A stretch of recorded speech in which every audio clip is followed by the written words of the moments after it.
Welcome into the final day of Women of Hockey Week 2018, and it's a special day for me because I get to bring in my better half, my wife, who's been our producer now for the last 3 years here at Icetime Hockey Southwest, and also served as a hockey mom, a hockey coach's wife, a referee's wife. So Teri Strande, welcome in. Well, thank you for having me.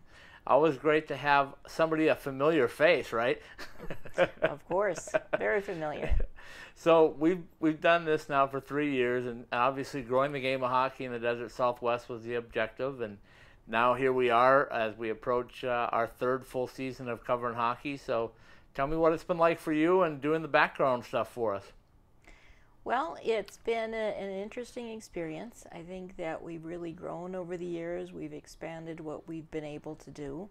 I know that initially the goal of reaching people in the Southwest sounded lofty, but we're doing it. You know, it's not an easy job, but we're doing it day by day, step by step.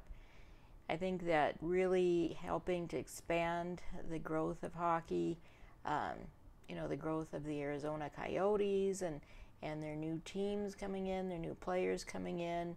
I think that we're off to a great season for this upcoming year. And of course, the Vegas Golden Knights, would be remiss if we didn't mention them. They have been a huge boon to hockey in the Desert Southwest. Their inaugural season was unbelievable. And of course, they lost it to the Capitals. Capitals were a great team. And I think that they couldn't have done much better, you know, except for obviously winning the Stanley Cup. Absolutely, and when we have the NHL teams covered, we also cover the Tucson Roadrunners, which has been the experience for the last couple of years. Also throw in the Arizona State Sun Devils and their NCAA program. So we've seen a lot of growth in hockey in the Desert Southwest, but tell me what your thoughts are about the team down in Tucson and what you've seen down there, the environment for the fans down there, and the support for the team in all in all has been unbelievable. Yeah, I think that Tucson really has a great, you know, opportunity. They've got an unbelievable place for them to play, and they've got room for so many fans. The fans are really behind the Roadrunners, and the Roadrunners are first-class operation. I've always enjoyed being able to go down to see the games that we have and really participate in being a fan of the Roadrunners while we're there, of course. You know, we're fans of all of the teams, but, you know, when we're visiting a team's home game, we're those teams' fans. Absolutely, and with the Desert Southwest, we have no shortage of them. With the teams that we cover from the ACHA level up to the NHL level, we've got 12 teams, of course, that we cover. And what we're going to do is going to take a quick break. We're going to come back and let you tell us what you do about putting all this together for us so that the website looks as professional and as great as always. Sounds great.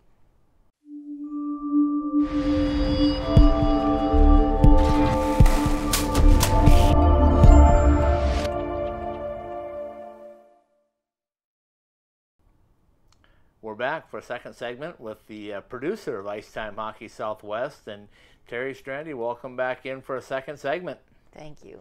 We're putting you on the spot now. We're going to have you tell us what it's like in a typical day of putting this website together, and don't tell us all the bad things. Just tell us all the good things. Well, I can tell you that no day is typical because every day there's something new going on. We have a lot of new features. And with those new features comes logo design, rearranging the web pages, making sure that they look good on a desktop version. And of course, most people are viewing websites nowadays on their phones. So that's a little bit more challenging because the layout on a, you know, as you would look on your computer, isn't always the same as it's going to look on your phone. So trying to make it presentable and appealing both ways is sometimes a bit of a challenge, and still being able to, you know, get the right information to, you know, our fans, and we strive to do our best. Every day is a new chance to do better than the day before. You know, and I know I give you tons of tough work because I come back with videos that make you have to do things that sometimes seem virtually impossible, and I don't know how you do it, but there's plenty of nights where it's 3 a.m. in the morning and we're not done yet, are we? No, no, not by a long shot. And that's something that, going through a big company like ESPN or something like that, they've got a whole staff of people and all kinds of equipment to make things really fine-tuned. We try and make everything as fine-tuned as we can, just basically with an extremely small staff and short schedules, and trying to make sure that we get everything facilitated in the time that's allotted. And a couple things that we've been working on over the last year or so is to get new things up so people come back to the website on and off. We have the Sunday special now, which is becoming a staple. We've got Hockey Talk, which is exciting, and we've got more exciting news coming up with that. We have the daily features, but talk a little bit about the particular pages for websites. What you put on a page for, say, the NCAA team at ASU. What goes on that page, and what can people go there to find? Well, with a particular team, let's say the ASU Sun Devils, we feature a lot of different things. We try and feature their most updated schedule, the scores as they come in. We also have, recent pictures from games or events that they've had. We do also have a feature called a Powers Play, where, of course, you get an opportunity to visit with Greg Powers usually once a week during the season, and he gives us his insights on what's going to be happening that week with the Sun Devils. We feature that as well. And being they're our only NCAA team, obviously we give a little bit more coverage to that particular team, but we try and cover all of the teams to the best of our ability. One of the things that we have going as well is what I like to say about our website. It's a catch-all. Okay, you can go there to catch everything. You want to go to one site and find out about ACHA women's hockey at Grand Canyon, it's there. You want to find out about the Tucson Roadrunners, it's there. Mm-hmm. You want to find out about the NAU Lumberjacks, it's there. So that's kind of the niche that we have. There's 12 teams that we cover in our area, from the college level to the pro level, and provides a lot of challenges, but it also provides a lot of fun. So we'll take a quick break. We'll come right back, and we'll talk a little about some of the fun we get to experience with the website and doing what we do. Okay, sounds great.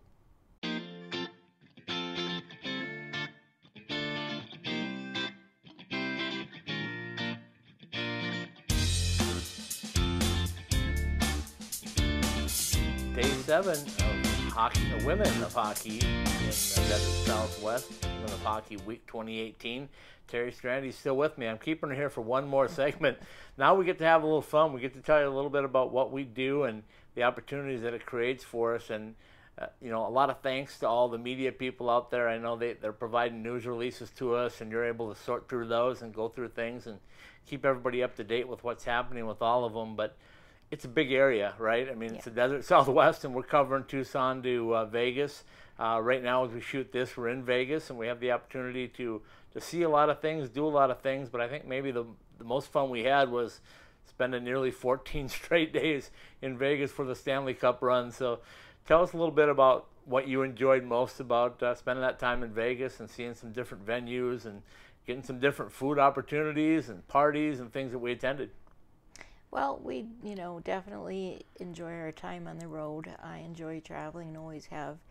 And that's something that I want to incorporate more into the website as we go through and have more dining features and that types of things, because all hockey fans love to eat, and I want to make sure that they have a great chance to see some of the, some of the unique places, some of the really fan spots that are out there and available to see. As far as during the Stanley Cup, I think it was unbelievable, the fan turnout that was in Las Vegas. And, I'm sure that had a lot to do with a couple of different things. Inaugural year, first year, what an excitement to do and see something like that at that level. And also, of course, I think the October 1 tragedy really brought the city of Vegas a new perspective. You know, life is short, and it's something that the Vegas Golden Knights really stood up and made sure that the town of Vegas was aware that they were there for them. And that's something that really has carried on through the year and strengthened them as a team and strengthened the city as well. You know, and a couple of things we got to do when we were here in Vegas the whole time. Obviously, we had games at T-Mobile in games 1, 2, and 5.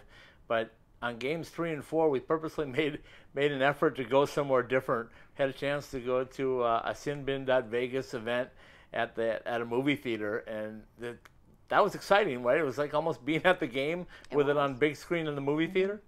Yeah, it was. It was at a great location, and you know, you couldn't beat. Everything was right there for you. I mean, you could order drinks, dining, whatever you wanted, right from your seat. You know, and it just had a whole atmosphere like you were actually at a game. You know, all the fans were participating in anything that happened during the game, and it really made it a fun and unique event. So that was game 3, and then we had a chance on game 4 to go over to T-Mobile and take in the viewing party there. And you know, I've seen a lot of viewing parties, I've seen a lot of games, I've seen a lot of different things, but the excitement inside that arena for a game 4 being played, you know, what, 2,500 miles away, something like that. The Golden Knights did a terrific job. T-Mobile did a terrific job of opening up the facility and providing almost a game atmosphere, right, with the music, the fans, everything. If you didn't know better, you'd think you were going to see the game live, because there was an unbelievable line outside the building, not just one line, multiple lines, and it was extremely hot, but people didn't care. They just stood in line to get into the T-Mobile Arena just so they could watch the Vegas Golden Knights on TV. I mean, it was really something. They had, you know, fan participation in the audience, just as if the team was there. The arena had a huge turnout. It was, I mean, like I say, if people didn't know that they weren't going to watch a game on TV, you'd certainly think that they were going to see the Golden Knights in person.